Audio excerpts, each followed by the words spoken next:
All right. Good evening, ladies and gentlemen. Good morning, good afternoon, good evening, wherever you are. We're pretty international at this point, at least I would hope. Um, I'm CMC, aka Corey. That guy over there. I don't know, whichever way you're seeing it on your video scope, that's where he is. That's MCKD, aka Kev. We are the Widiots, and we got some things to say. But first, shout outs. Shout outs. Shout outs. Shout outs. First of all, my mom, she's probably watching. Second of all, the ones that make us smile. Third of all, shout out to my candle crew. I saw them last week, saw a basketball game last week. And shout out to my boys over there in Boston, the New England Patriots. They're doing good. They're doing good. We got one more game left in us, I hope. Anyway. And of course, shout out to everyone here who's going to watch, whether it's live, whether it's later on. Shout out. Just be aware. Share it.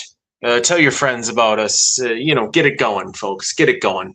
Subscribe wherever you may watch it. It don't matter. Just subscribe. It ain't gonna hurt you any. That's about it. What about you, Corey? Well, shout outs, of course, to everyone here, everyone that'll be watching later. Again, like, share, subscribe. That's how we're going to get the bigger reach that we're looking for. And, shout out to my lady. Says she's going to be watching tonight. So we'll see how often she comments because she's going to be watching on her phone instead of. Yeah, it's going to be a little rough, but she's still here somewhere. But yeah, beyond that, we also have Clovis Jr. on board. So shout out to the original Metal Goat Clovis. Exactly one person's going to get that joke, and I am thrilled by that. And yeah, let's hop into a little something here. Let's hop into some taste tests. Oh, Jesus, we're going for it right away, huh? Yeah. Holy mother of pearl. Well, I only got one. As do I. Found these, shit, I don't even know where. I mean, you can find them anywhere, I think, but.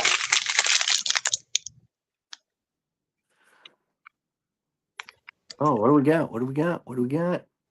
Oh, Red Velvet Reese's. Red Velvet Reese's? Been a hot minute since I seen those. I've never seen these, so I hope that they're good. I like both, so I don't see these being a failure, but there's only one way to find out, as we know. And here on the Widiots, our taste tests, we got a scale. It's very scientific, 1 through 10. And if you can't, oh wow, they're like pink. I dropped a piece of chocolate here on my computer, but that's all right. They're like pinkish. I was gonna say the dog's not gonna jump up there. It's fine. Yeah, he's good. So here we go.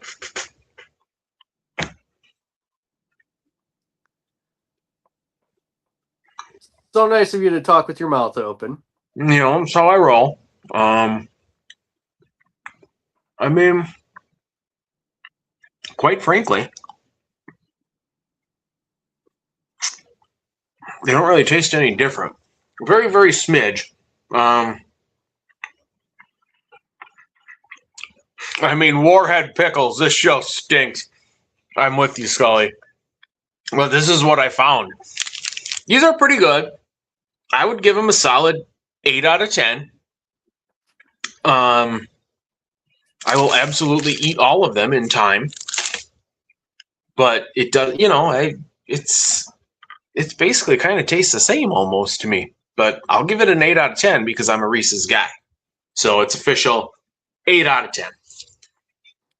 All right. Well, seeing as my lot in life these next couple weeks is going to be torturing myself with a particular brand of alcoholic beverage. I bring you another dad water. You know those videos where Dan Regan, the comedian, is just laying there watching people drink Everclear? Just be ready to say, there it is. This week's selection.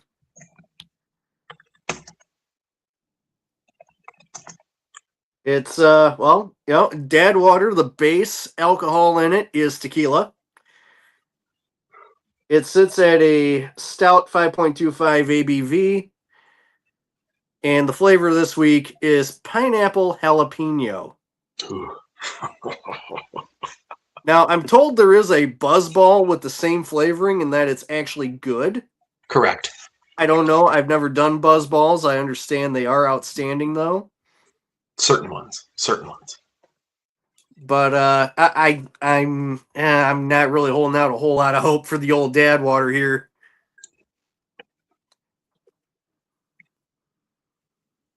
You know, Skullman, if I actually like the damn things enough to drink them all the way through, I might have a couple, 2, 3 of them and see if they did.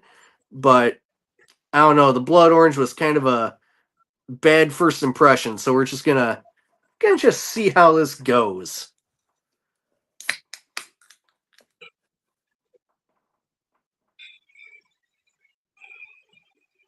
Smells all right.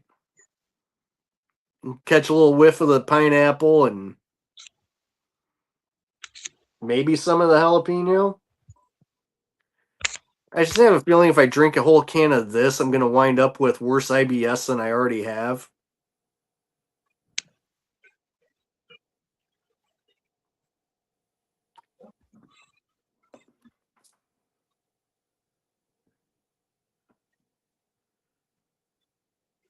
That may be one of the worst things I've ever drank in my fucking life. Yes. Like, I'm going to try it again. Oh, yes.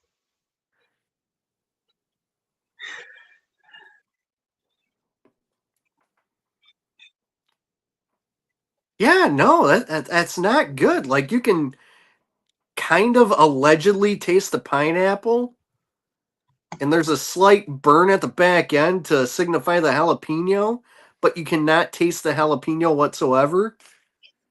So, you know what? I am going to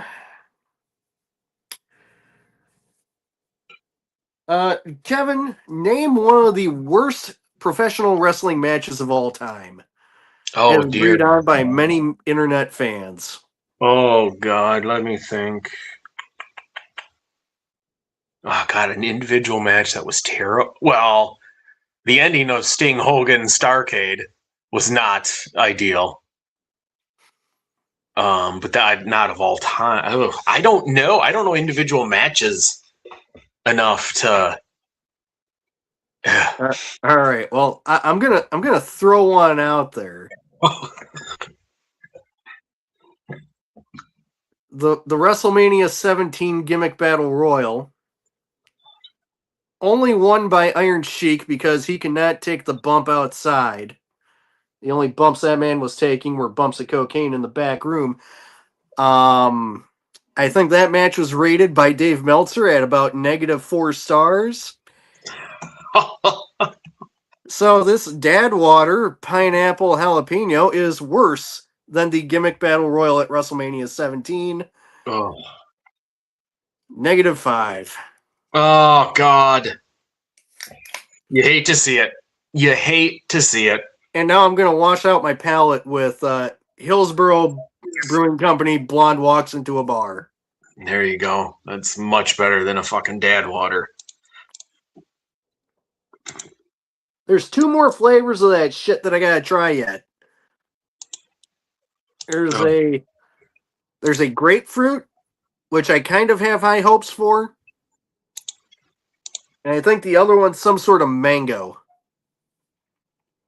which I'm kind of on. So I don't know. I just gotta power through these next 2 weeks here and hope that those ones don't suck. But right now, 2 cans in. Badwater is not looking good. Last week's topped out at a 3 out of 10, which was the blood orange. This week, this week's flavor, pineapple jalapeno, negative fucking 5. Oh God, no, damn it! Oh, this is not starting out good. That may be one of the worst things I've ever put in my mouth, and I've put some questionable stuff in my mouth, as we all have. Goodness. All right, what's next? Well, before I get off on a rant here, time to move on to the NFL. So, ladies, if you're watching, just go to the bathroom or something. We'll be done with this in like 10 minutes. So, the Super Bowl has been set. We do have the New England Patriots and the Seattle Seahawks. A matchup that nobody was calling before the season. No. Like they weren't even on the playoff radar before the season started for anybody. No, sir. But I mean, pretty impressive job done by both coaches in what was supposed to be a rebuilding year for both teams, and I mean, pretty damned impressive. Drake May might be a guy. Well, I don't think he's got any choice now. He is a guy. Yeah, he might be a guy, and well, the grandson of Dick Hammer's on the other side, so yeah, Sam Darnold's grandfather, Dick Hammer, was at one point the Marlboro Man,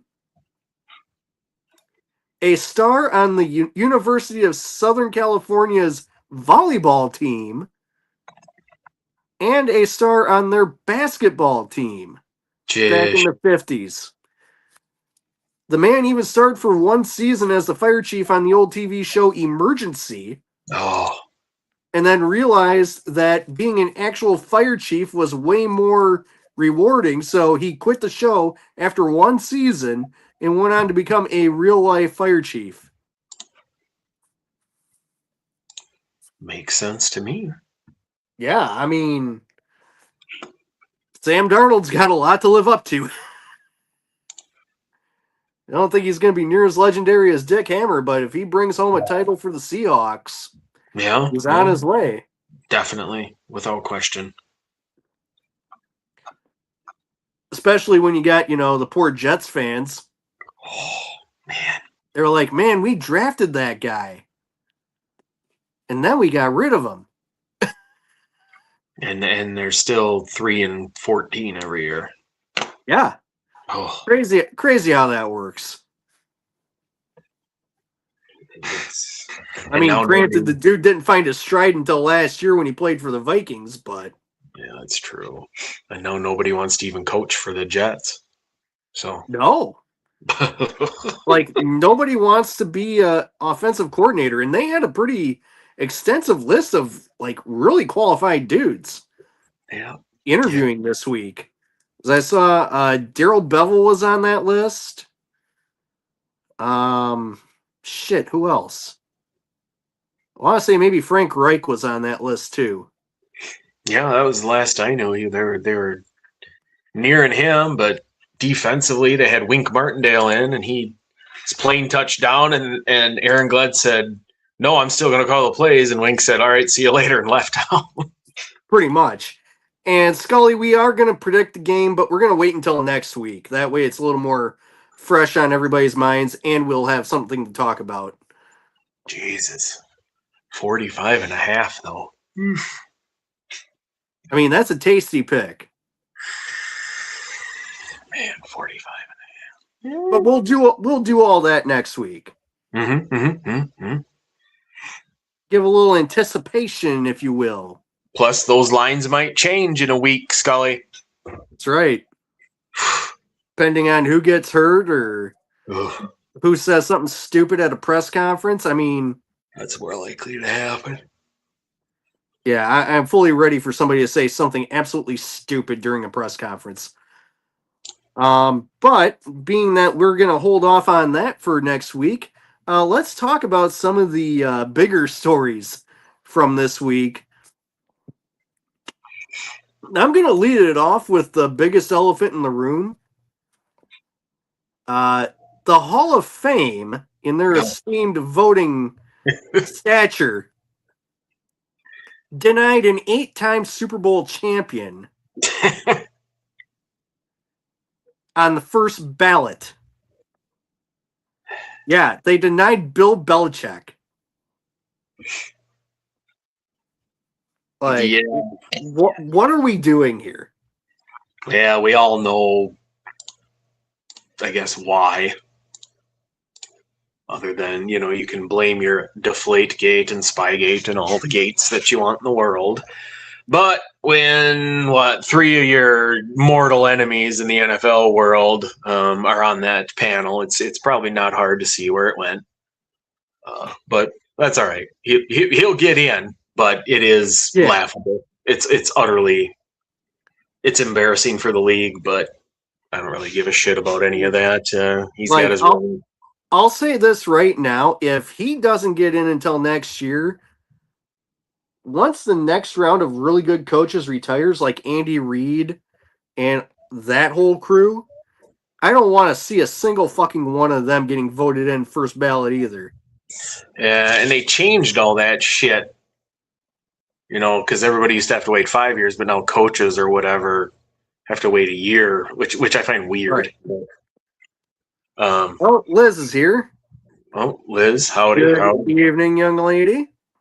But yeah, it is what it is. It's all fucking Tony Dungy, fuck him. Bill Polian, fuck him. Whoever else is out there with the Colts, fuck them too. So it's all good. They'll get in whenever. Yeah, there was one voter that did speak out, and he actually made a pretty good case for why he voted the way he did. There were three guys that were on their last chance to get in as seniors. So he voted for them because they're not going to get another chance after this year. I want to say like Ken Anderson, the old Bengals quarterback, was one of them. He sucked. Got the Bengals to a championship game.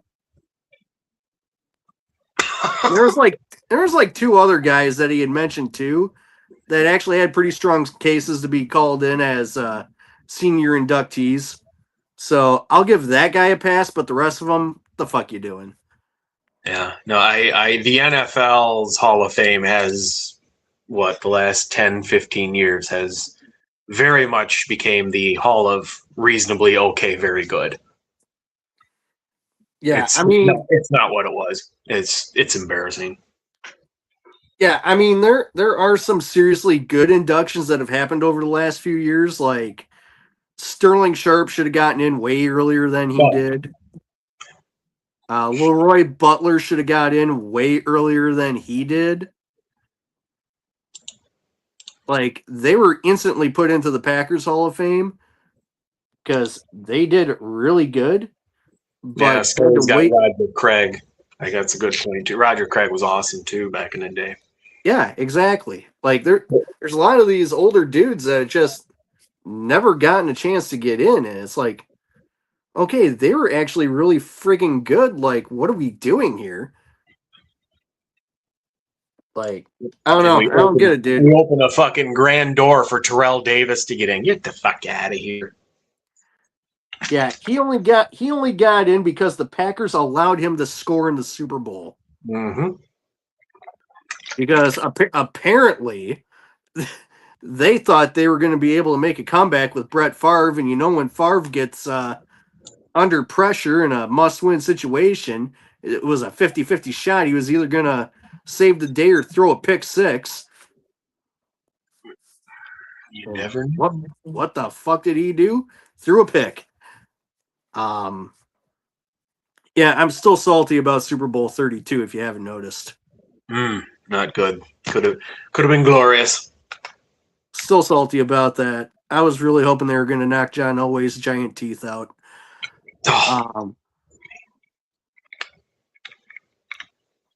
But in basketball news, Corey, our hometown hero is going to get traded here pretty quick, I think. Bleh. Whatever. Fuck the Bucks. They're stupid. They're about as dumb as the Brewers. Yeah, that is a horrifically ran organization there. That's rough. That's rough. But we actually have some stuff that's not going to piss me off here, so let's take a look at that. This week, the Bills hired their guy. They got Joe Brady, their old offensive coordinator, to be their head coach. So that's continuity for Josh Allen. That's probably what they needed. Honestly, I thought that was a pretty good hire. I will see on the reasonably uninspiring, but they could go 14-3 next year, and no one's going to give them any shit for hiring them. So right, yeah. I do want to see who he hires as his defensive coordinator, though. That's going to be. Wasn't it Jimmy Leonard? I think they had an interview this week, but no move has been made. Oh, I thought they hired him. No, I just saw that there was an interview, but nothing further. The Titans may wind up hiring Brian Daboll as their offensive coordinator. Man, I thought that was... But that's pending how the Raiders decide to act. Because he's still in the running to be their head coach. Oh, no. And the Browns. And we're the Cleveland Browns. Did the most Cleveland Browns thing possible. And hired Todd Monken, the old offensive coordinator for Baltimore, under John Harbaugh, to be their head coach.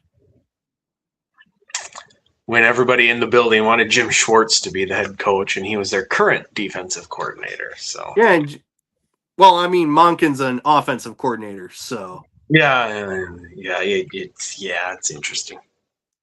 Yeah, so Schwartz is probably gone, and probably so is Myles Garrett. Yeah, I don't know. Hey, him and his trade me, and then here's $40 million. You're okay. I'll come play. Like, okay, make up your mind. I think he'll go wherever Schwartz goes. That's going to be my prediction there. Well, Schwartz was going. Where did I read? I don't know. The Ravens did hire an offensive coordinator to go with their new defensively minded coach. It's the Bears' old offensive coordinator, Declan Doyle, who didn't do jack fuck this last season because that dickhead that's their head coach called all the offensive plays. Correct. Whatever his name is. Ben Johnston, whatever the fuck his name is. Fucking dickhead. And the Bears jettisoned another guy. The Falcons hired Ian Cunningham as their new general manager. Cunningham served as assistant GM under the current general manager of the Bears. Who sucks, so. Yeah, exactly. Yeah. Nick Sirianni just hired somebody else to annoy for next season. Sean Mannion, who was the quarterback's coach for the Packers, is now going to be their offensive coordinator. Because no one wanted to work with them. Pretty much. Poor Sean Mannion. R.I.P. to your career, dude. Well, let's see what happens. Who knows? With any luck, he might just tell them to, let's not do the tush push anymore. Oh, God. Everybody knows it's coming. Let's hope. Fuck. Good Lord. And then, last but not least, the news that annoyed Steelers fans all over the country. Pittsburgh hired the hometown boy, Big Mike McCarthy, to be their new head coach. God. Talk about uninspiring. Oof. Ooh. I find it hilarious, and it was the funniest thing they could have done. Yeah. I'm excited to see the Rogers McCarthy reunion because it's coming. If that happens. Who McCarthy will get on his knees and beg because he has no one, especially where they draft, and they're not going to take that kid out of fucking Alabama. Like, No. it's you don't want Kyler Murray because he's too busy playing Call of Duty. There's no one out there, so you better pray to fucking God that Aaron comes back. Throw whatever money he wants at him, but I think the Steelers are actually going to put a timeline on A-Rod there. Man, they'll still be 10-7. So I think I read like they're going to give him like a month to figure his shit out. Well, he'll go on his ayahuasca retreat and fucking figure it out. Yeah, he'll come around. Yeah. All right. Well, anybody that wasn't hanging around for the NFL talk, we are moving on to the next thing. Kenny Pickett, yeah. Jeez. Good old Kenny Pickett. All right, ladies and germs, we are going on to what I think is probably our favorite segment, only because it gets to make Kevin think. We are going to do Florida man versus Midwest guy. For those that don't know, pretty simple concept. I grab two headlines, one from Florida, one from somewhere in the Midwest, and I make Kevin decide which one comes from where. And then, whatever other guessing games I decide to throw out there. So, kick back and listen to that doofus think. Are you ready for the first headline? Oh, yes, sir. Born ready. All right. First headline. Cops arrest man on 10th alleged OWI. Now, you say that's easy. But here's headline number 2. Man caught in sexual performance with a vacuum cleaner, deputies say. Oh, no. Caught by who? The deputies? We'll find out when you guess which one comes from where. God. No, I'll just keep it real and say OWI 10. Scully says 10 is a rookie number in Adams County. He may be onto something. But I'll say 10's Midwest and the other one's in Florida. Yeah, you got it. So we'll go with the Florida story first. Oh, dear. Central Florida man caught in sexual performance with vacuum, deputies say. Kevin Westerhold, 51, who should have known better, faces charge of exposing sexual organs. I mean, out of anybody that I would have guessed to fuck a vacuum, it's that guy. Oh, man.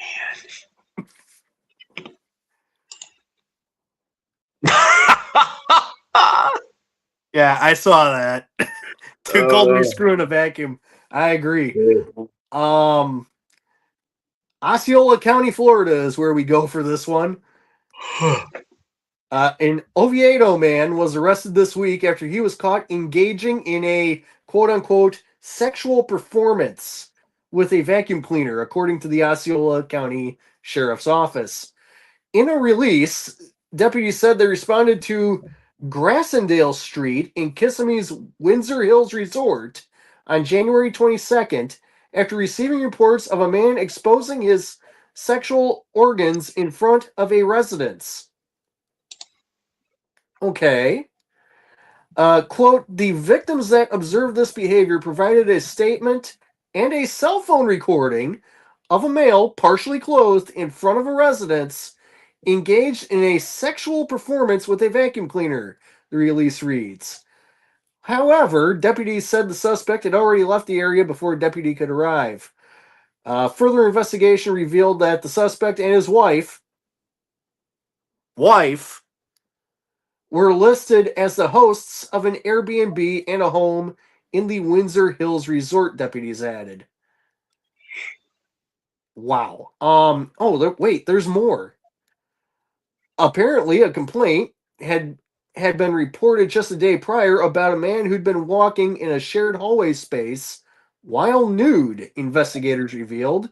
Video of the incident captured on a Ring camera was given to the responding deputy. It didn't stop there, though. Oh, this dude is a menace. Jesus. The investigating deputy canvassed the area on Almaton Loop and spoke with other residents that provided statements of similar behavior by the suspect. The incidents were reported to the HOA in December. Blank video was provided to the deputy of similar incidents of the subject appearing partially clothed or nude within the hallway of the residence. Eventually, a warrant was obtained for the arrest of Kevin Westerhold, 51, who was caught near his home in Oviedo on Tuesday. Now, Westerhold faces a charge of exposure of sexual organs. Meanwhile, deputies are encouraging anyone else who knows of similar incidents involving Westerhold to contact the sheriff's office.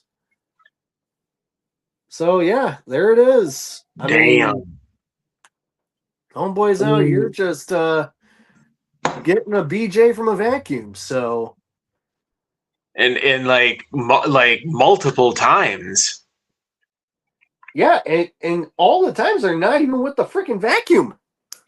What the fuck? Like no one, like it's been going on for over a month and no one like called the cops or nothing. Like, hey, Billy Bob's out back having fun with the vacuum.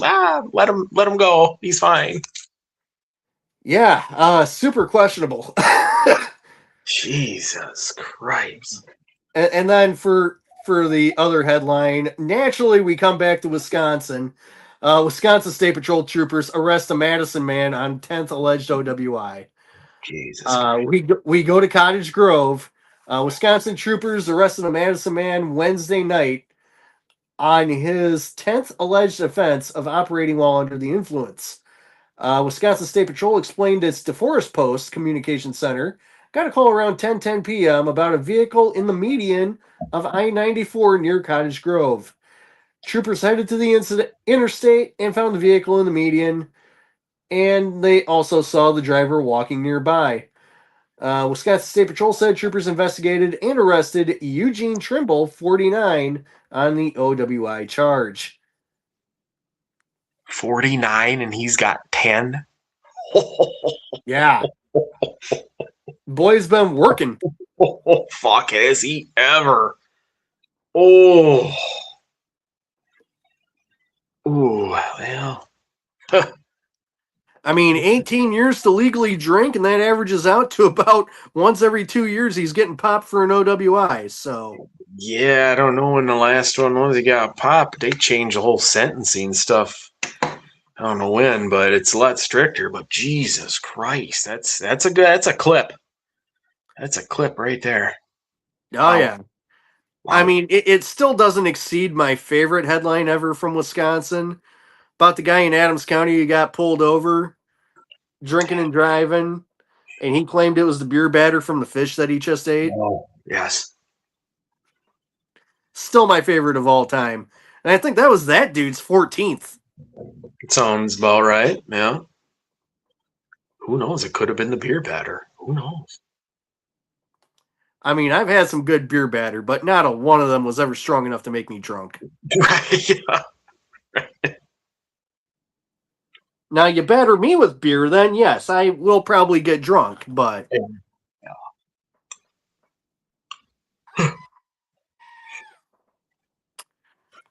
You're a goat. Yeah, so that scream signifies it's time for spooky talk.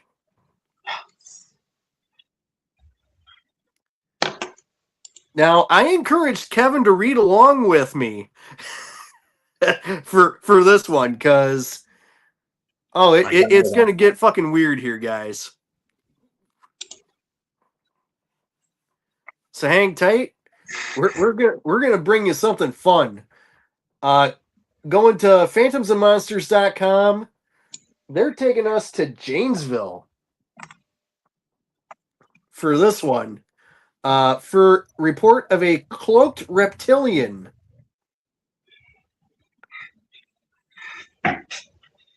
So, again, this is a site put together by Lon Strickler. He gets stories from all over the place. And it's just amazing how many different stories that he gets from Wisconsin. Just outstanding stuff here. So, we're gonna get into this one. The letter starts.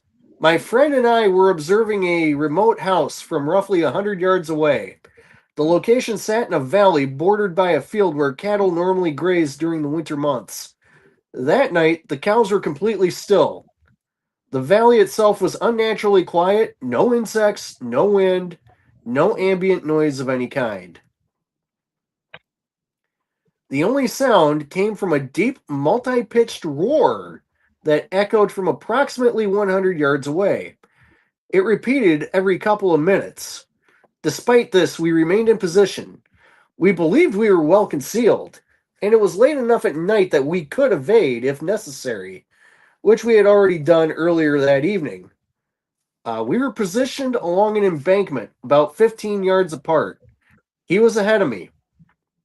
I was watching him, apparently referring to his friend, waiting for a signal to move since it was clear our presence had already been detected. Suddenly, he froze. Then he turned and sprinted straight toward me. As he passed, he told me quietly but urgently to run. We ran for approximately 1.5 miles without stopping. As we fled, we heard the same multi pitched voice calling out. Almost immediately, other voices responded from different directions, all with the same layered, unnatural tone. Once we finally reached safety and stopped to catch our breath, he told me what had happened. While he was observing the house, an 8 to 8.5 foot tall cloaked being appeared at a window and stared directly at him. He said the stare locked him in place. He could not move. Moments later, the entity turned and moved toward the home's door as if preparing to come outside. That was when my friend broke free and ran. Excuse me. He was adamant that the being was not human, and whatever it was clearly hostile. We did not speak a single word during the drive back. The feeling in that valley was death. To face whatever was there, you had to accept that reality. It was the worst fear I had ever experienced. After returning home, his eyes began to bleed. I'm going to read that again. After returning home, his eyes began to bleed. The bleeding continued intermittently for nearly a full day. We later encountered another pair of individuals from the same area who described an almost identical experience, including the eye bleeding. And that's the end of the letter. Now, Lon has followed up with commentary and notes. And usually this stuff is pretty put together. Several important patterns stand out in this report. First is the sudden. Let me try that again. First is the sudden environmental silence, a recurring feature in abduction and non-human encounter cases. Second is the presence of a cloaked humanoid with an intense, paralyzing gaze, followed by coordinated vocal communication between multiple unseen entities. The emotional tone is severe and consistent. The witnesses describe dread, paralysis, and an overwhelming sense of imminent death, rather than curiosity or confusion. This suggests a predatory or territorial encounter, rather than passive observation. The reported eye bleeding is particularly notable. Similar psychological effects have been documented in close proximity encounters involving electromagnetic exposure, altered consciousness, or non-human entities operating outside known biological norms. Theories regarding the origin of this entity include an ultra-terrestrial presence, utilizing cloaking technology, an interdimensional predator operating within geographic corridors, or a non human intelligence associated with regional triangular activity patterns. The coordinated vocalization strongly suggests group behavior rather than a solitary entity. So, what say you? Well, the thing that stands out for me, we ran 1.5 miles without stopping. Who the fuck are they? Some Olympic fucking sprinter? Not sprinter, they'd be long distance at that. To be fair, 1.5. to be fair, if something scared me that bad, I'd probably run a mile and a half without stopping. And you know me well enough to know I don't run. Yeah, I'm not running a mile and a half without stopping. I'd be dead. Like, especially if it's like a full sprint. Like that seems like a long distance to me. That's the one that stands out to me. Could be anything though, but I don't like why were they watching this house in the first place? That was never really truly explained. I think Yeah. there was a hint that they may have been trying to find out if there was some either drug or cult activity. Oh yeah. Yeah, that was a mention during the header here that I did not read because the Yeah, I shit just saw that. repeats itself. Very strange. Yeah, Very they were strange. doing quiet surveillance of a suspected occult site. So they were watching what they thought may have been like, practitioners of witchcraft. Yeah, and they never went back. No. Go back during the daytime, maybe? Yeah, maybe. Maybe. Check it out. Yeah, and Skullman, I just saw your response now, but I realized that just happened. Dude's name on the 10th OWI was Eugene Trimble, Oh yeah. Cottage Grove. But I will add that Lon did put on some similar or adjacent Southern Wisconsin cases. There's a case from 1982 in New Berlin, claimed reptilian abduction. A Wisconsin witness reported an abduction narrative specifically involving reptilian beings in New Berlin. The case is not a perfect match to your cloaked window observer account, but it is one of the clearer Wisconsin-based reptilian labeled reports circulating in major UFO archives. Janesville area again reported abduction while bicycling June 2nd, 1975. Details vary on that one. Kettle Moraine region, Fond du Lac County, long-running UFO and alien activity hotspot. Kettle Moraine area is pretty well known for UFO activity. Southern Wisconsin Triangle craft reports, including Richfield and nearby I-94 corridor towns. A lot of triangular aircraft back in the day for sure. And then Mukwonago and Genesee area, mid-70s, silent structured craft report. There were a few different similar reports there, but not necessarily the same thing. Now, could this have been a weirdo in a lizard mask with a cloak on, just trying to scare the fuck out of somebody? Possibly. Could it have been an actual reptilian being? Maybe. Can't say for sure. I would definitely err on the side of caution. Yeah, definitely a weird one. Whole thing makes it's very strange. I don't know. Like they're just sitting there. What? Like I assume this is some sort of like old decrepit house. I would about imagine, Something like that. I had a feeling. I like don't an know. abandoned home. Yeah. Yeah, interesting. But yeah, to not go back during the day at least or something. Do some follow up maybe. Although bleeding eyes, maybe you don't want to go back. So I know I wouldn't. My fucking eyes start bleeding. I'm like, I'm not going back to that. yeah, I did. I'm good. Oh, and it looks like Skullman wound up being the one that hooked Mr. Trimble for his sixth. Oh, good lord. Crepes almighty.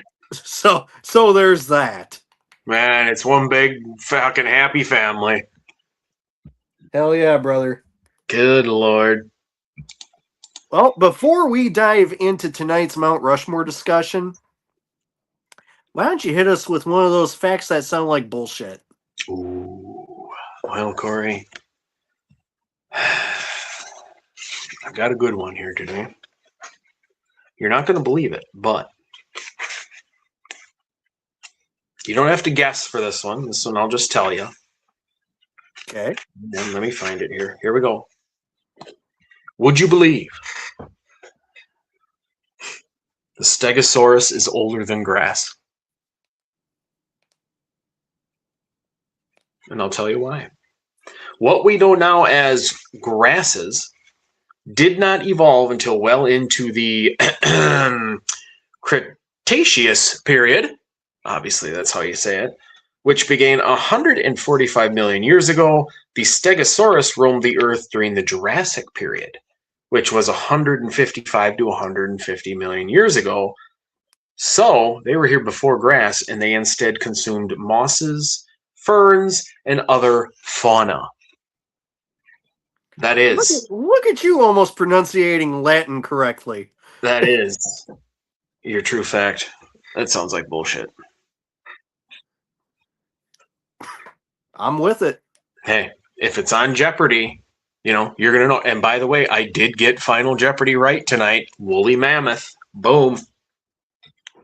Yeah, we left before for fish fry before Final Jeopardy could be read. Oh, it But was actually I was crushing it on Double Jeopardy though. It was actually pretty easy for Final Jeopardy in their like a exhibition tournament of champions game. Like I got it easy peasy. I'm like, okay, works for me. So what that means is I should probably be on their tournament of champions. So whoopsie. Well, the first step is to take their quiz, Oh God. but you can only do it once a year. Oh Jesus. So I've taken 2 so far, one in April of last year, or not last year, but the year before. And then last year I did it, I think, beginning of the summer.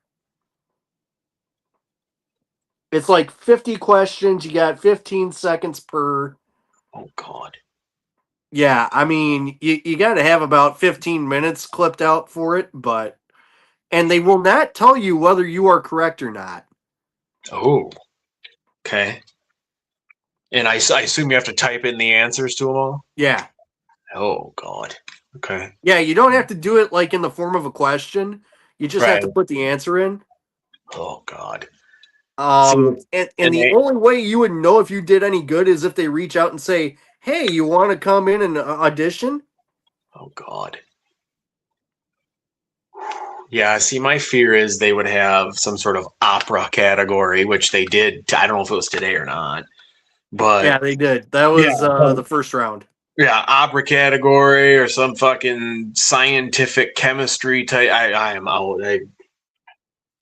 Yeah, it's in all honesty, it's a little bit of everything. Yeah. Because I know the first one I did, it was really heavy on like medieval history, and I know I absolutely bombed that one. Yeah, in the 15th century Europe. Okay, I'll just sit here. Yeah, I mean the one that I took this last time was I think a little more geared toward modern stuff. Like, and I got a pretty wide range of like useless knowledge stored up here. So I felt like I did okay, but I don't think I did enough to I know I didn't do enough to qualify for the next round, whatever that might have been.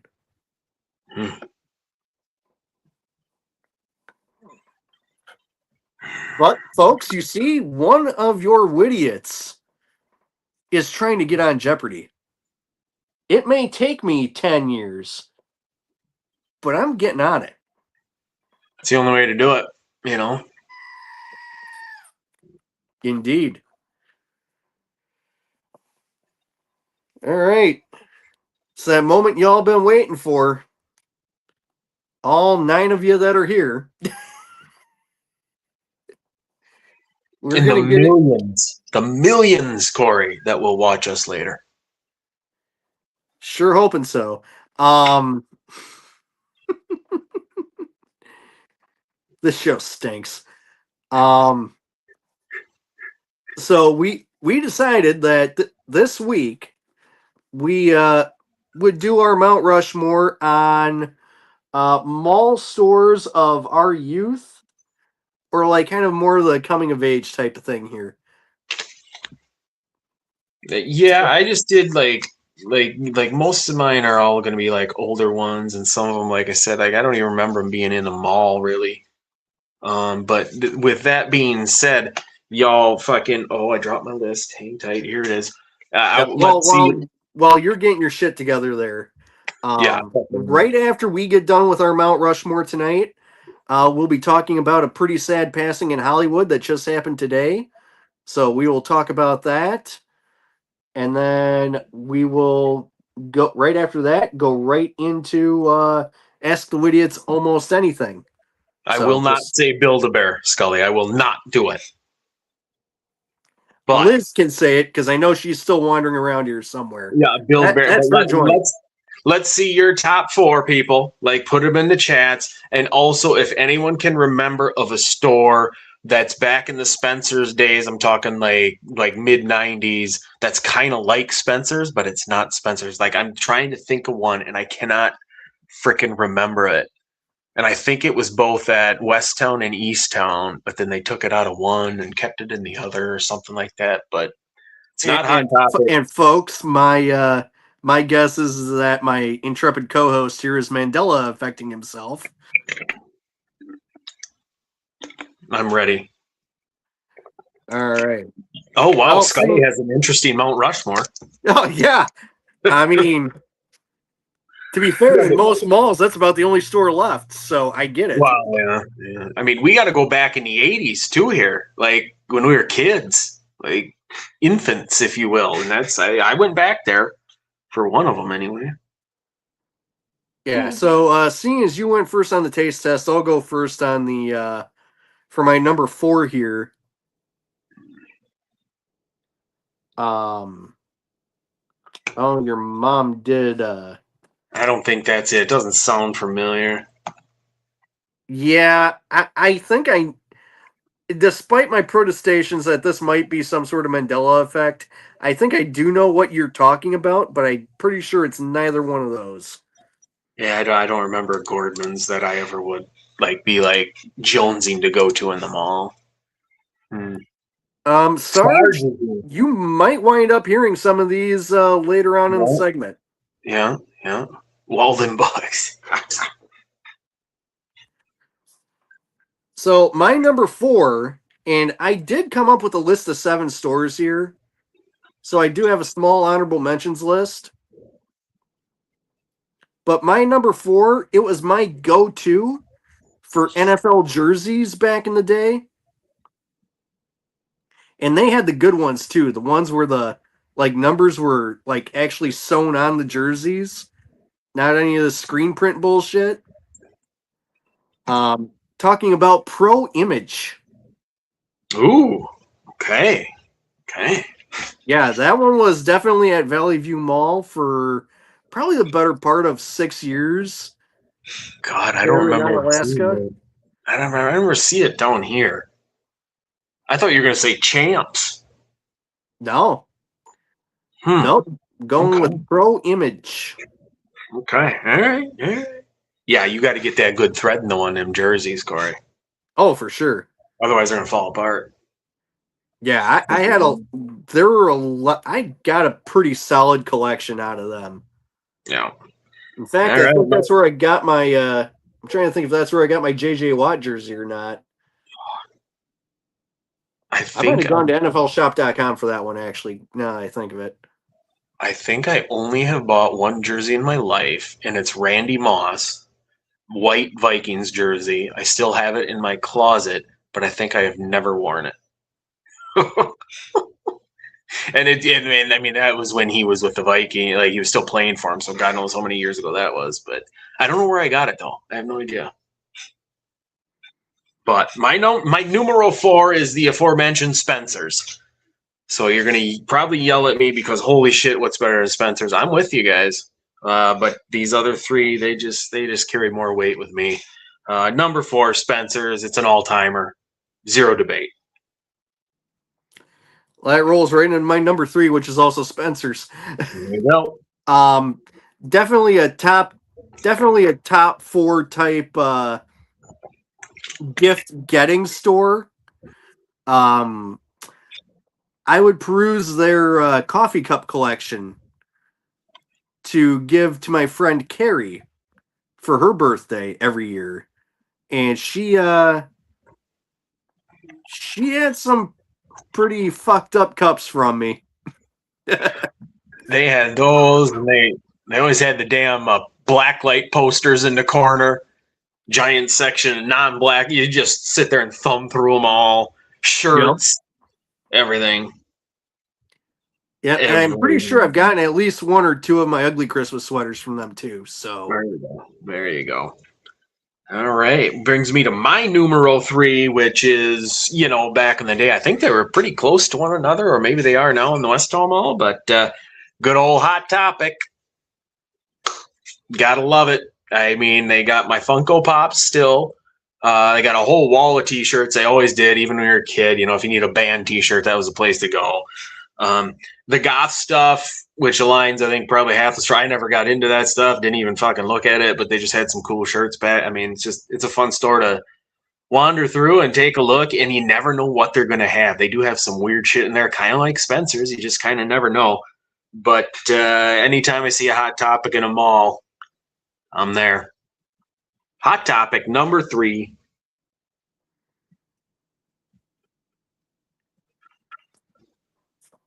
Facebook friend Christine has her list up if you want to take a look at that. I see that, and I have no idea what any of them are.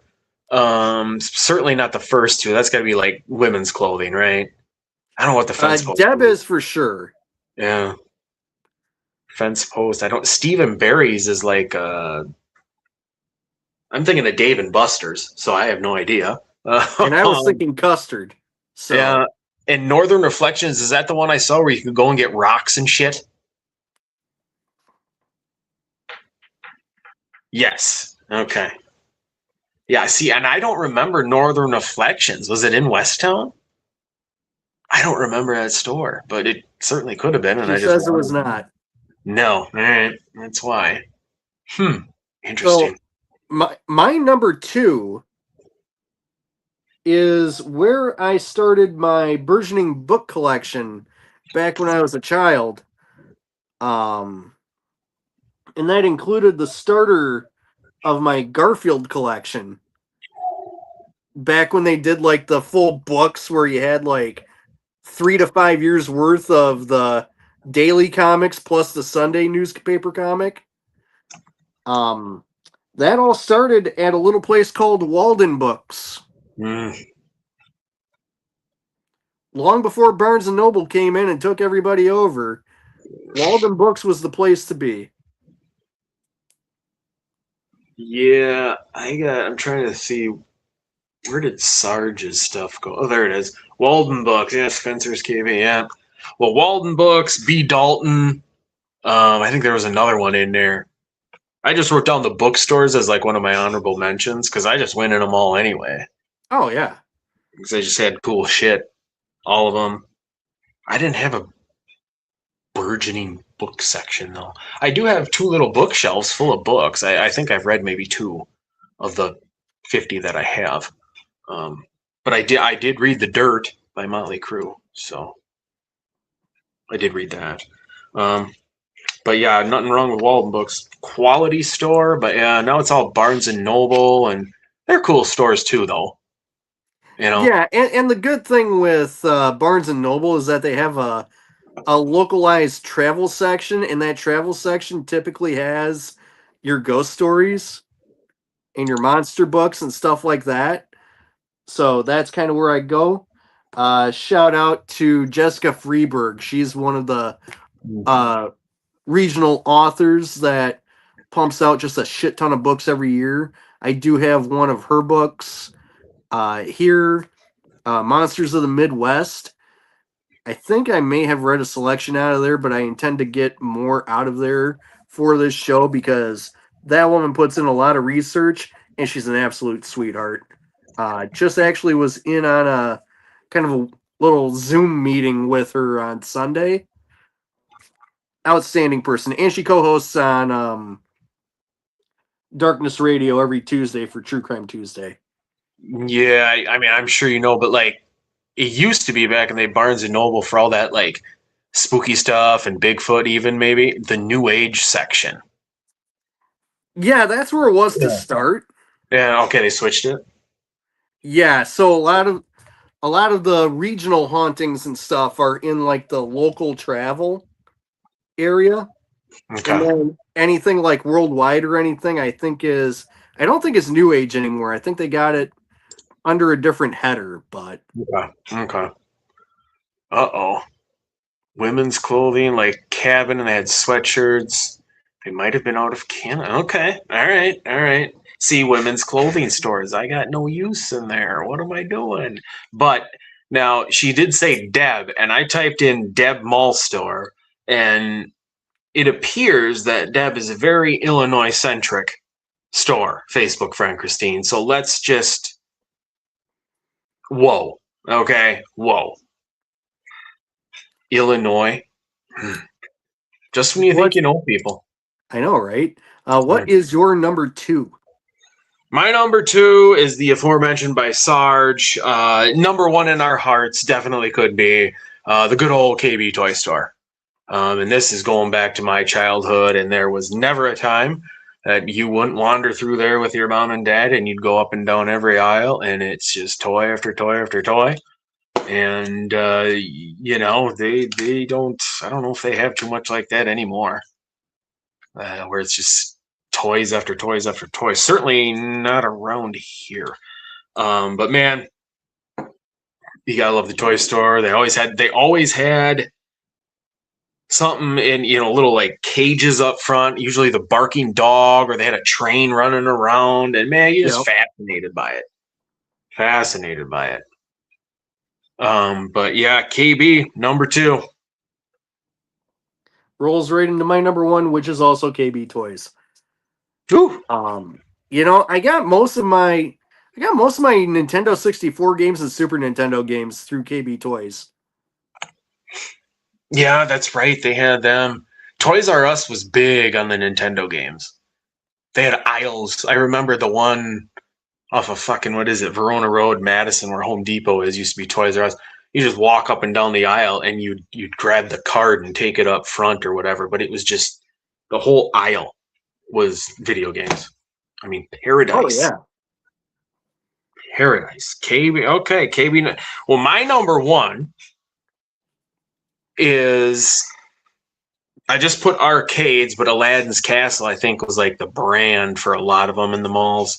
Um, Dude, Mom, can I have $5? Yep, see you later. 30 minutes later, like I'm out.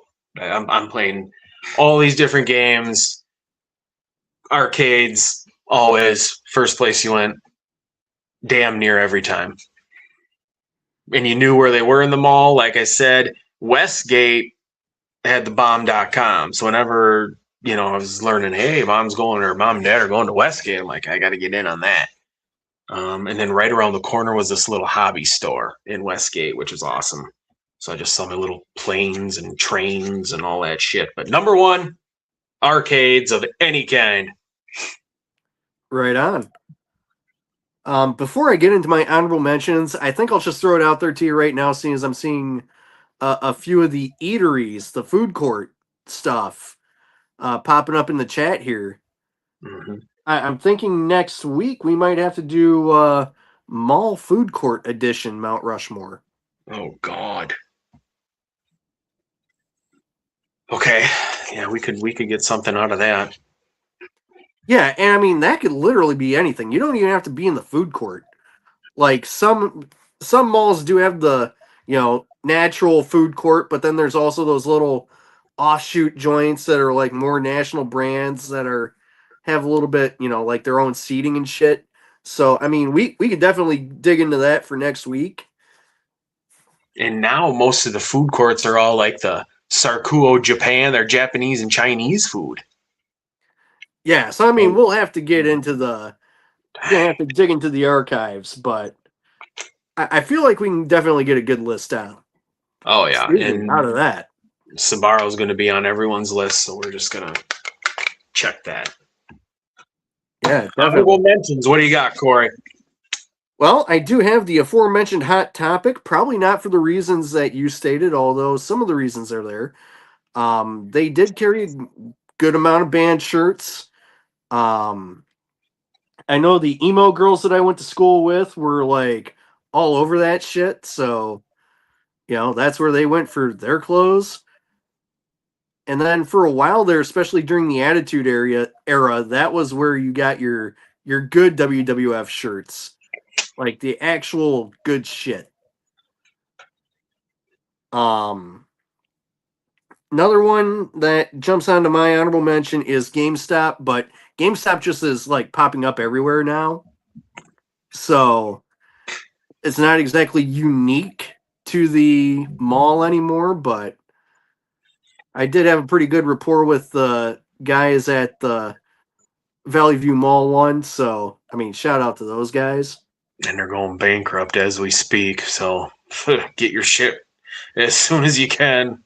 Ugh.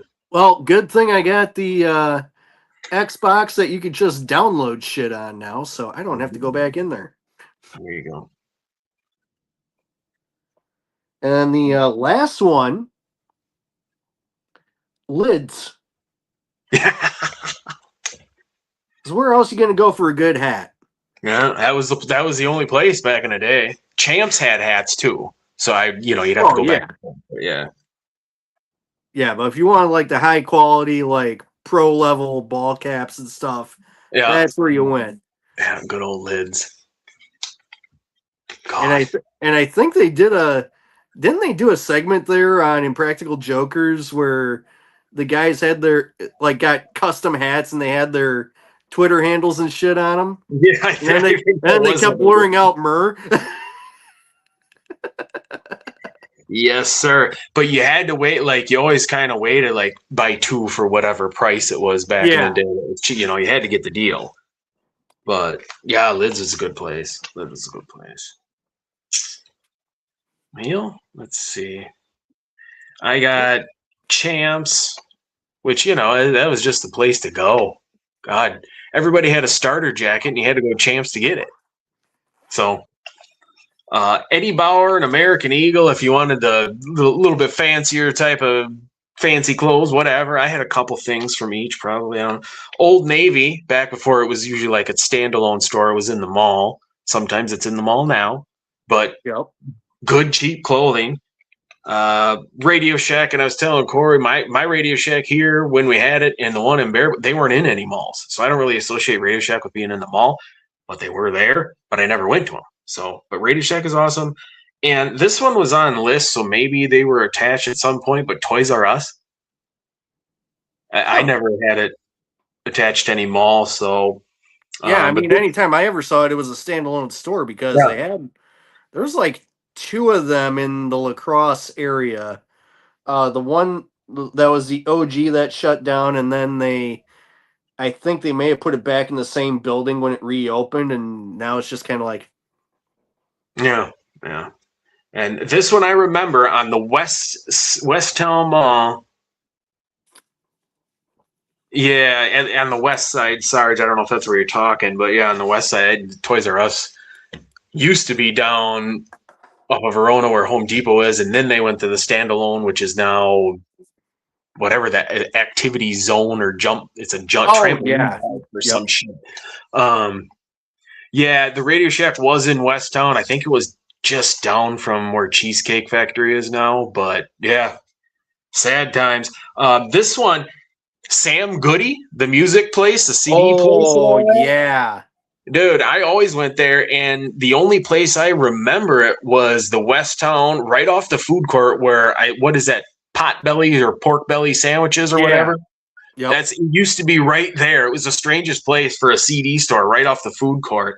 But that was awesome. You just wander around there, and if you got something, you got something. Aeropostale, just because, if you wanted the fancier clothing, you can go there. Abercrombie and Fitch, just to smell shit, because the whole place stunk like cologne all the time. But rarely did I ever buy anything from it. And my good old boys at the Suncoast Motion Picture Company. Buy all your, they had, because Best Buy had your like common stuff that just came out for movies and all that. But if you wanted something a little bit more obscure or older, Suncoast had it. They had all the posters, all the, the little figurines from all the movies and shit. It was cool to go in there and take a look around. So, but that's my list. Right on. All right, well, folks, it is time now for you guys to take the reins for a little bit. It's time to ask the Widiots almost anything. And apparently Beth didn't have a top four. She's too busy. She's too busy. Although wait, okay? So I'm gonna think of Beth's top four. Shit, I don't know. I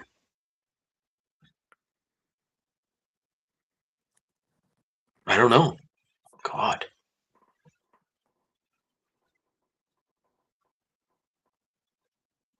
What song or songs can come on and improve my mood? There are so many inappropriate answers to that. I mean, Angel by Aerosmith, obviously. Yeah, I've been a witness to that one once or twice. I mean, Pour Some Sugar on Me, right? That's obvious. Typically, anything off of Appetite for Destruction, other than is Patience on that one? No. Yeah. No, I don't want to listen to Patience anyway. What Sweet Child doesn't really get me pumped like anything else off of that album, but yeah, all right. Thunderstruck. I mean, there are a lot on there. Probably. God, I don't know.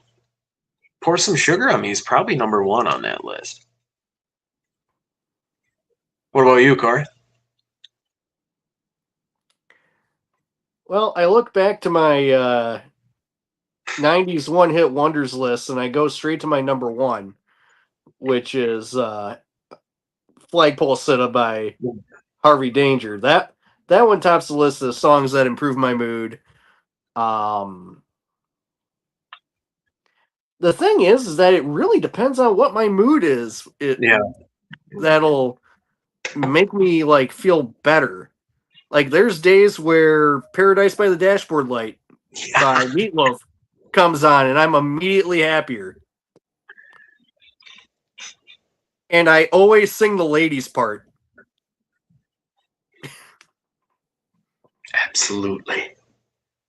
I mean, obviously you sing the whole thing, but yeah, and Scully knows. I mean, Scully, Hicktown by Jason Aldean, Save a Horse, Ride a Cowboy by Big and Rich. I mean, we going deer shining that night, baby. Woo! Those two always in a good mood. Yeah, it depends like what mood you're at, and then like to put you in a better mood. Like, does that song do it? I mean, California Love, easy. Natural Born Killers by Ice Cube. We got some good ones. right. Just depends. It's all plenty of them. Plenty of good tunes out there. I don't know about anything recently though. I don't. Yeah, I mean, outside of a couple of the more high beat ones by Jelly Roll, I can't really think of anything like recent that really does it for me. Um, although I did catch the new Seven Dust today Oh, when I was on a job. That was actually pretty good. they're still making music. Yeah. Good Lord. I have the first CD, and that's about it. Yeah. Then another one that's pretty recent, but it's an old school band that has popped up is the new one by Guns N' Roses called Nothing. Okay. Not too shabby. I heard a smidge of the new Def Leppard called Rejoice, and it might be okay. I'm a little skeptical to hear the whole thing, but it's not. The snippet I heard is not bad. Yeah, give it a shot. Yeah. Scully asks, should one actually give a courtesy flush or let them bask in it? I mean, obviously, if it's a public toilet we're talking about here, you're letting them bask in it. Yeah, you got to, because if you hit that toilet and it's one of them turbojet things, you risk the splashback. We don't want that. Bingo. We don't want that. Yeah, you just let them sit in it. Yeah, I mean, when you're at home and it's like, holy shit, then yes. Courtesy flush multiple times. Although I do know people who own poopery. So if you got poopery, give it a little squirt. Oh, Facebook friend Christine.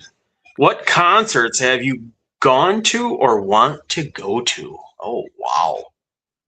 Jesus Christ. I mean, I've seen stuff with McCann. I've seen stuff with Scully. Yeah, Motley Crue, Lacrosse. That was a Carnival of Sins tour. That was fucking unreal. I was deaf for 2 days. That was notorious. If you Google it, it's like the loudest show ever. And we were at the Lacrosse Center, so we were even more constricted. That was so fucking loud. But Jesus Christ, what a show! That was when Vince Neil could still sing. That might have been one of the last tours that he could do it. Yeah. Yeah, because after that, the farewell, and oh boy, we'll get into that at a later date. Crew, and I almost touched Tommy Lee's shoulder because he was upstairs. He had to get from the main stage to his little twirly twirly thing in the middle of the arena, and we had seats next to the rows or whatever, and he was coming by and he had 4 security guards just mobbing him. And I was like, Tommy! And just before I went down to touch it, one security guard's shoulder went, poof. I'm like, oh. So there went that. But Motley Crue, Aerosmith at Alpine, yeah, I saw that. I mean, I've seen Def Lepp at Miller Park. Seen Def Lepp when they were at the Alliant Energy Center. I saw Aerosmith. They were the first ones at the Cole Center in '98. I believe it was February. That was fucking phenomenal because they played Angel. And yeah, it was a good time. Who would I want to see? I mean, I'll see any of those bands again. I will not see Motley Crue again, even though they're on tour again. Yay. I won't see Motley Crue again. That would be a complete waste of money in my estimation. Vince Neil's done. Should have gave it up a long time ago, but whatever. I would definitely, absolutely see Def Leppard in a heartbeat. I really want Aerosmith to go back on one again so I can go see him one more time. And I want to see fucking Heart, but they can never get along long enough to go on a real tour. They're on tour, and it's hit and miss, but boy, Ann and Nancy, they do not get along by and large from what I can read. I think they come to Appleton every now and then. But man, that Heart, like front and center, if they sang the 1985-95 greatest hit CD, take me down. Holy fuck, what a moment that would be. I don't want to hear nothing. I don't need to hear anything else but that fucking CD. But Heart live would be amazing because Ann Wilson, Mount Rushmore, female voices of all time. Put her there, etch it in right now. That's my list. What do you got, Corey? Well, most of the concerts I've been with you. So, I mean, been there for the Ted Nugent Loverboy show. That was fun. Oh, dude, I forget. Yeah, I did. Yeah, yeah. And folks, those were at like Fort McCoy, and these tickets were Yeah, like $20 max. Oh God, Loverboy. Laugh all you want. Fucking hell of a show. it really was. Oh, 'Cause I think that might have been before I met any of you guys. Because I went to that one solo. yeah, yeah, that could have been because I every fucking Fort McCoy I was with Riley, but yeah, that could have been. That was an epic show. That was an epic show. Yeah, that was a hell of a lot of fun. Mhm. The best part was watching all the biker guys get up and groan and walk out when they heard that Leonard Skinner wasn't coming and it was going to be Loverboy instead. Um, my favorite part of the whole night, I was just like, "Fuck, Loverboy's here. All right, just play loving every minute of it. I don't give a shit." Dude, the whole thing. Mike Reno was like 1986 Mike Reno. He was all over the place, saying every fucking note. They rocked. People were having a good time. And this was also, we've seen, you were there, Brett Michaels solo, or was Poison Yep. actually there? No, Yeah, that was Brett Michaels Poison. solo. And it was all Poison songs, but Vince Neil solo was there and he sang nothing but crew songs. I don't know Yeah, if you were there for that. the only time I saw Brett Michaels there was the Poison Motley Crue show. Yeah, yeah, yeah. That's right. Crew was there, and the tickets were still like what were $30. It was Yeah. so stupid. It was so dumb. Yeah, and that was also probably top 3 drunkest I've ever been in Perfect, public. perfect. And it's That, that all was general that was the admission. night I puked on a stop sign on the way home. Yes, yes. All general admission in Fort McCoy. They don't do these concerts anymore. They haven't in years. They switched. It was all country stuff for the long. It was Toby Keith year after year after year for a while, and then I Yeah, think they just stopped it all together. yeah, they, What they else pretty you much got? gave it they pretty much gave it up right before COVID. So, Yeah, yeah. What else you got? I haven't really been to like much else. Well, I take that back. Because I did go to a couple shows with my friend Carrie back in the day. There was one we went down to uh shit. I cannot think of what fucking theater in Madison it was, but it was down on State Street. Um the Orpheum maybe? Mhm. And headliner that night was In This Moment. And I think opening act was Avatar, if I remember right. Okay. Um that was a probably one of the loudest shows I've ever been at because Well, it's I just believe such a that. small venue. And yeah, so that was a good one. Went to I think the last JJO band camp. And that was headlined by Seven Dust, but the only reason I was there was for Jackal. Yeah, Jesse James Dupree. I just told my friend Carrie when we were going down there, I was like, if they just played the Lumberjack song, I do not need to hear anything else the rest of the fucking day. Like rest of it's a cake topper. That's No. all I want to hear. And then Jesse James Dupree brings out the fucking chainsaw, and I'm like, yes. Ding, ding, ding, ding, ding, ding. Yeah. Yeah, I don't think I've seen too much outside of those. I mean, the Rock Pilots, but that doesn't really count. Not really. I will say that they did have a pretty solid lineup for that last band camp because Boba Flex was there, Nine-Point was there. Um, like I said, Seven Dust headlined on the main stage. Like it was a lot of good shit that day, like solid shit. Um, and then let's see, I've been to a couple at Crystal Grand where a couple of the lineups were kind of questionable. but it was free ticket. But it was free. It was free tickets because my friend Cassie worked there at the time. Oh, Goldback? Yeah, Yeah. yeah. So I went to a couple of those shows. The one was kind of a, I don't know, it was kind of like a quote unquote all star type of thing with like 10 different bands, and I think there was like the quote unquote most famous guy there was the like end of the night. I can't even remember what his name was. Um, and the other one was the most disastrous concert I've ever been to in my life. Now, get this opening act, Sunspot, fantastic. I love Sunspot. They're a Milwaukee, Madison area band that does a lot of like cryptid and ghost themed songs. And I just recently seen their drummer playing violin at like Old Baraboo Inn like a year and a half ago. Wendy Marcus, she's great.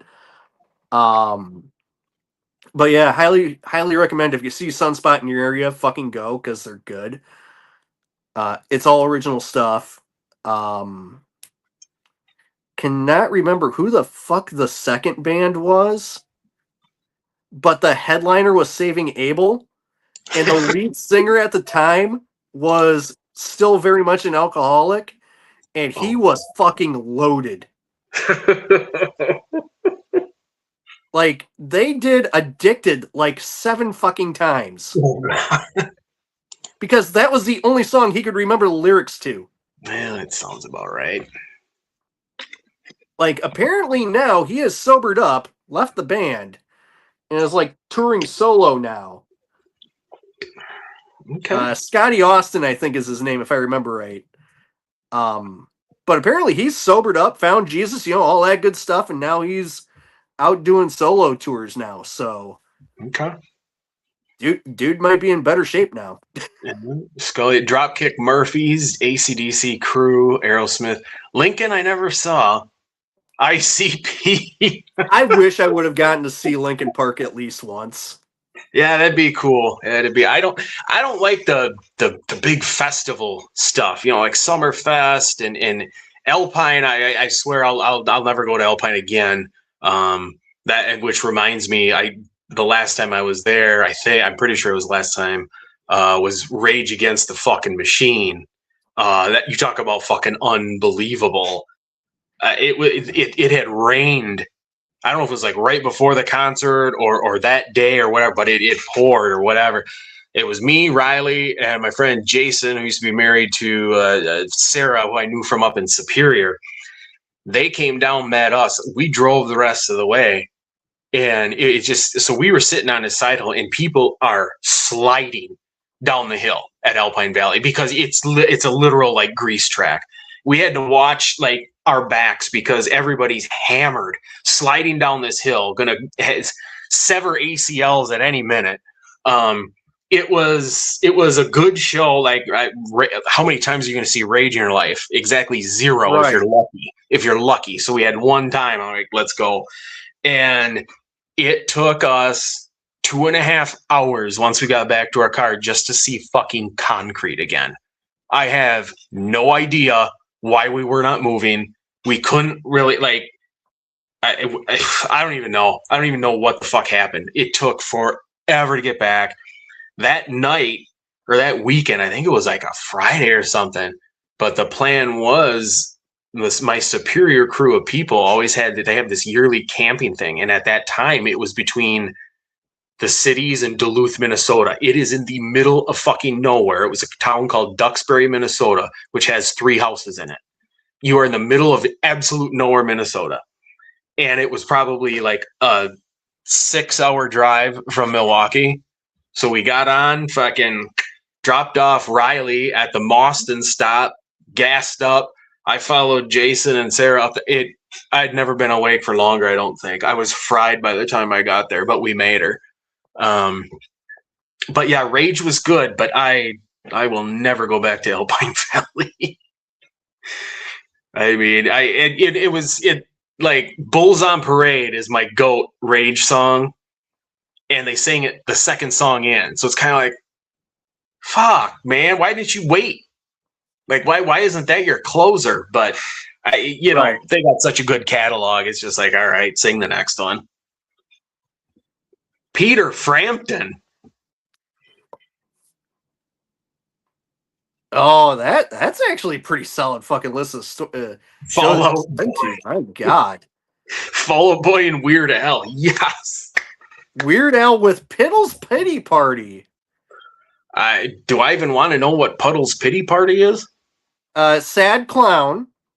Okay. Oh. That sings covers, and he is phenomenal. Okay. I think he was on America's Got Talent, I want to say, maybe 10 years ago. And Weird Al's like, yeah, come sing with me. Fuck yeah. Fall Out Boy. Okay, so oh god, I know it's Pete Wentz. What's their song? It's not I'm thinking of Panic at the Disco. What's their song? Got Me by the Short and Curlies, because the only emo song I can come up with right now is Black Parade, and I know damn well that's not Fall Out Boy.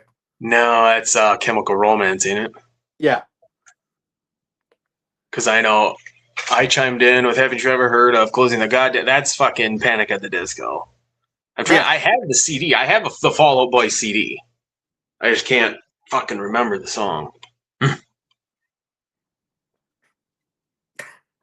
Sarge said, "Hey, I was there for those." Yeah. You think? Yeah. Maybe.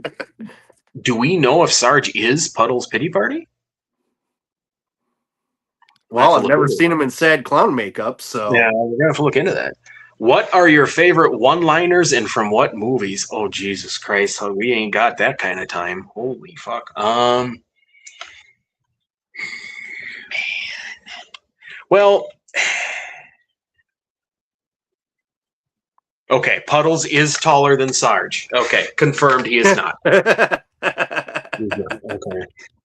I mean, here's the thing, right? Like, if I'm in a bunch of hunting buddies group and we're probably going to quote Escanaba in the Moonlight, right? Not a lot of people are going to know that movie outside if you don't hunt. Like, you're not going to know that movie. Right. There's plenty of one-liners from there that I could use. Like Chevy Took a Shit by Jimmer Nagamini from Menominee, R.I.P. I mean, back when we were growing up, and since the man is iconish to me, anything that Jim Carrey did, Ace Ventura, Dumb and Dumber, whatever. That's probably during my illustrious career of quoting movies. That's probably where I would go. Samsonite.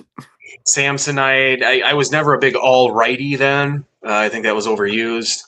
But just about anything else that man did was pretty good. Pretty damn good. What about you, McCann? Shit, excuse me. Oh, smoker's cough. Yeah, no kidding. Oh, son of a bitch.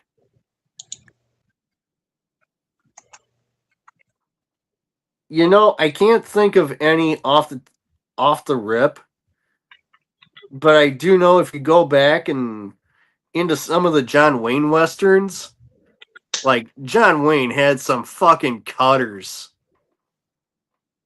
Like if he was able when they allowed him to let loose on his comedic shit, he had some good ones. I'm surrounded by assholes is often stated. That would be Big Helmet or whatever they fucking called Rick Moranis in Spaceballs. Darth Helmet, that's it. Darth Helmet. Yeah. I'm surrounded by assholes. That was a good one. Fuck, nothing is coming to me, guys. I am so sorry. I stopped watching movies a long time ago. So anything in the last 15 years, I probably don't know.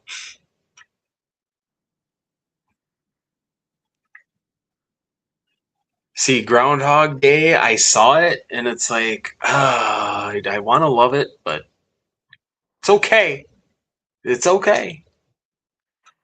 but It, I do like it. It's like kind of lower on my hierarchy of Bill Murray movies. yeah, yeah. Like it's behind Scrooged. It's behind the first two Ghostbusters. So it's pretty firmly in that number 4 position. Ahead of What Um, About Bob? I really never could get behind that movie. Oh, brutal. I mean, I might have to try again at some point down the road, but I know that came out when I Yeah, was younger and I just didn't get it. yeah. I'm just a Ghostbusters Bill Murray dude. I mean Caddyshack, of course, but Yeah, Caddyshack could be sitting at number 5, I think. oh my god.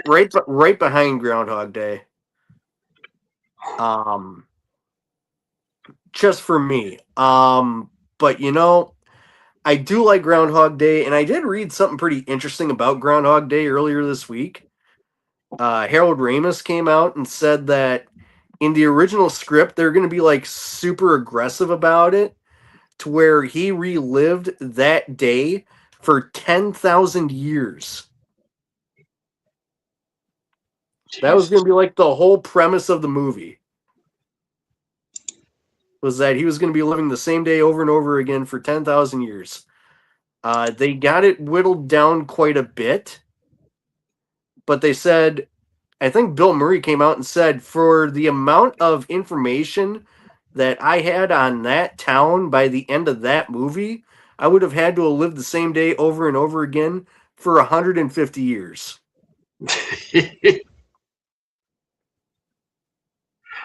Ay, ay, ay.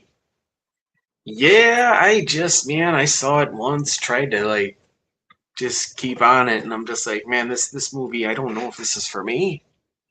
Just couldn't Yeah, do it. it doesn't hold the rewatch factor as much as Scrooged does. The first two Ghostbusters films are rewatchable anytime.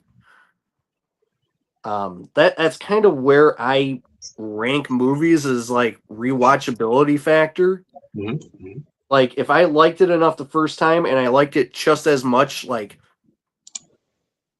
as the years go on for every time I watch it, then that's a damn good movie. That's the way So I judge my video games. Replayability, number one factor. If I can stick it in and just go do, play it all over and have fun, don't matter if it's Madden 27,000 or Madden 2. It's all good. right. Any other questions for us, y'all?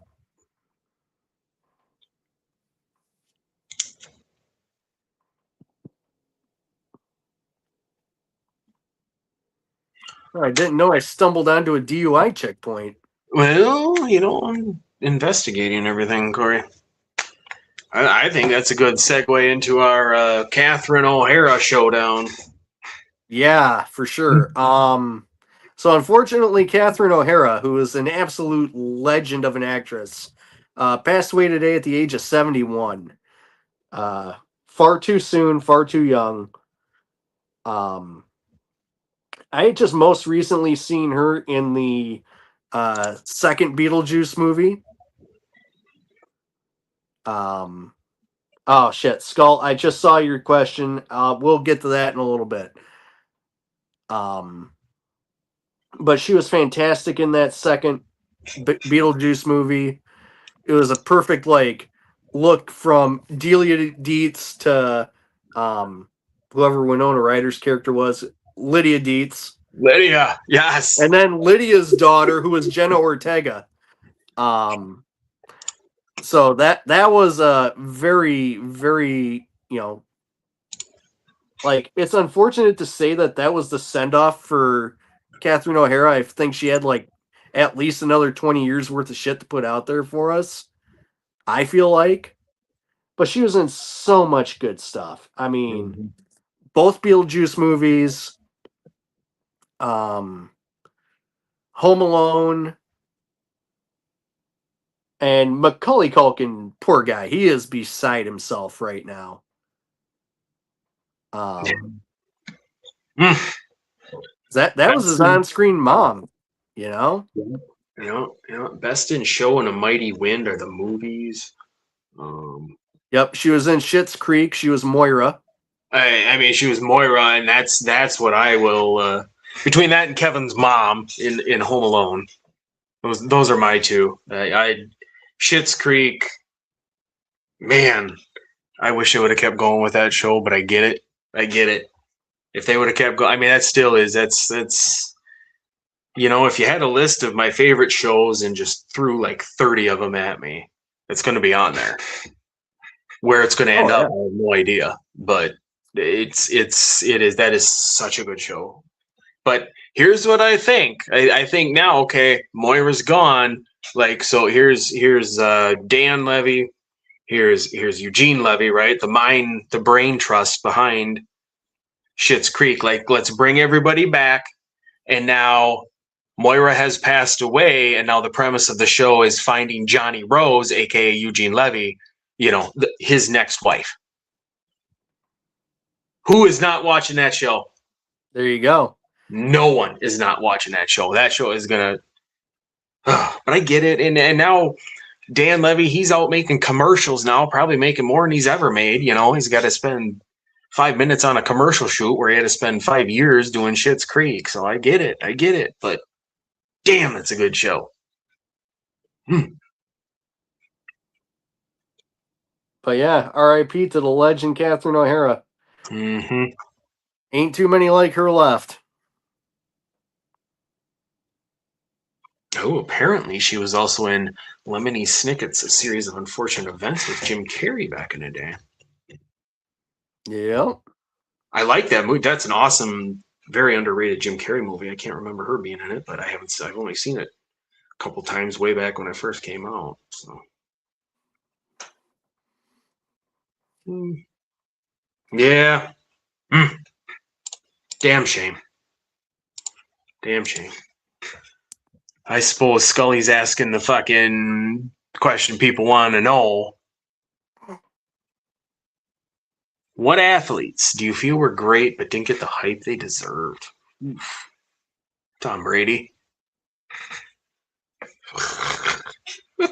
Come the fuck on. Jesus Christ, if there were less people up his ass, it'd be a surprise. Oh, Tommy Edward Patrick Brady Jr. Let's see. God.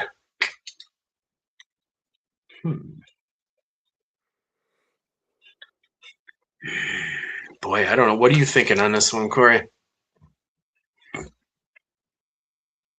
I look back to like the Packers. I feel like Donald Driver should have gotten a lot more love nationally than what he did. Because he was just great in all aspects of being a wide receiver. He could be, split end, slot, wherever you needed him, he'd go there and excel. You look at a guy like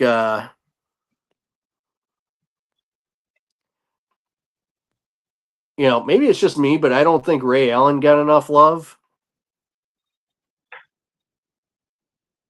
Just as a basketball player. I mean, yeah, he shot the lights out every night, but yeah, I think his best years were wasted with the Bucks. Mm-hmm. Yep. Like he didn't get the love he deserved until he went out to Boston and won a couple of titles with Kevin Garnett.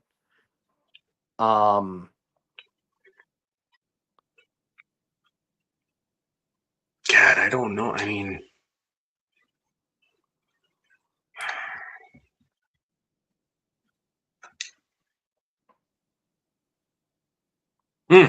I don't know. I wouldn't know anybody in baseball who's like underrated, really.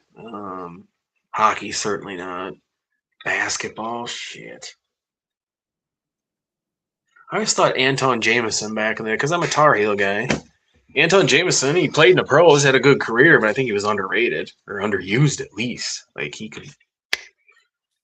And I think if Vince Carter would have won like a title or two. Oh yeah. Would have vaulted him in. I mean, he's a Hall of Famer anyway, but like he could jump out of the building probably at what 45 years old or however long he played. He could still fucking dunk on a 12-foot rim. But man, at football underrated. Man, I don't know. I mean, I think you look at a guy like, the fullbacks never really got enough love either within the last 20 or 30 years. But you look at a guy like, William Henderson, John Kuhn, Mike Allstott. Mike Allstott, dudes like that. They should have gotten a lot more love than they did. I think Mike Allstott could probably still go into any bar in Tampa Bay right now and not have to pay for a fucking thing. Yeah. Just because he was that goddamn good. Yeah, tight ends underrated. Offensive line, I wouldn't know who's like underrated really. Tight ends would probably be your next best bet, but who knows? Yeah, certainly not Kyle Pitts. He's the opposite. He sucks. Yeah, not great. And he's gonna get like $25 million a year this year, so that's cool. Good for him. Yeah, get that bag, dude. Jesus. Any other questions for us, or?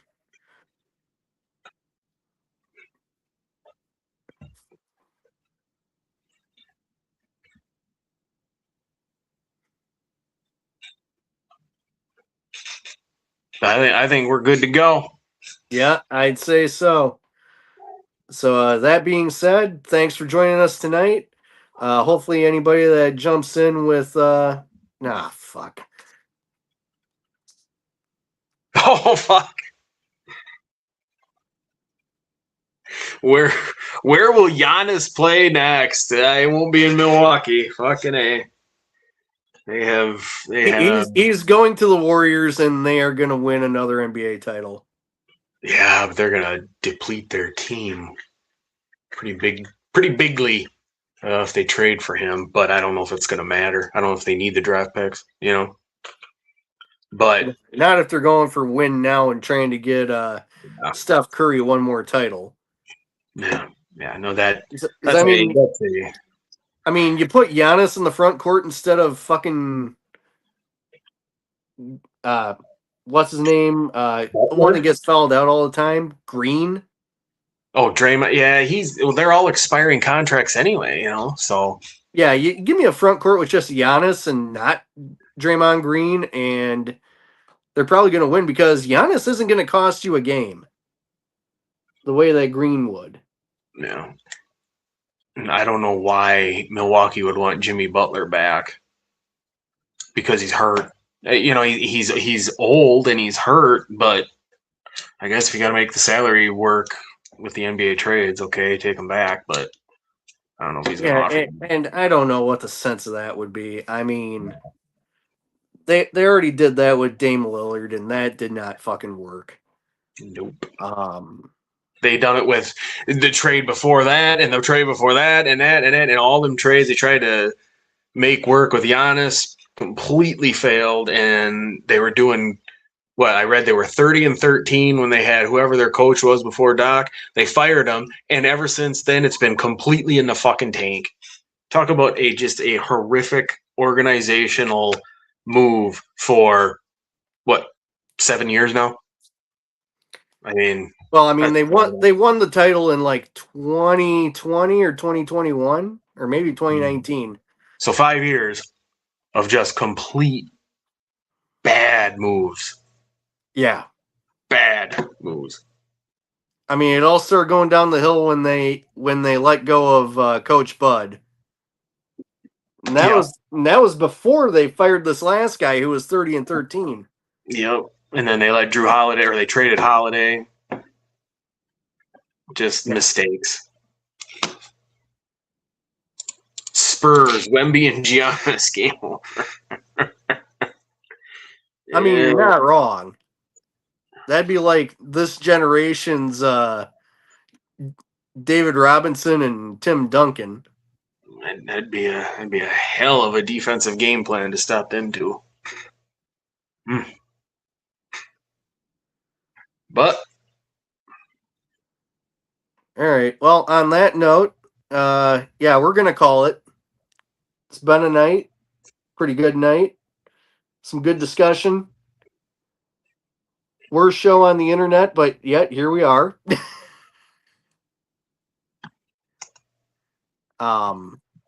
Again, thank you for joining us. You didn't have to, but you did, and we greatly appreciate it. We love most of you, and we will see you next week.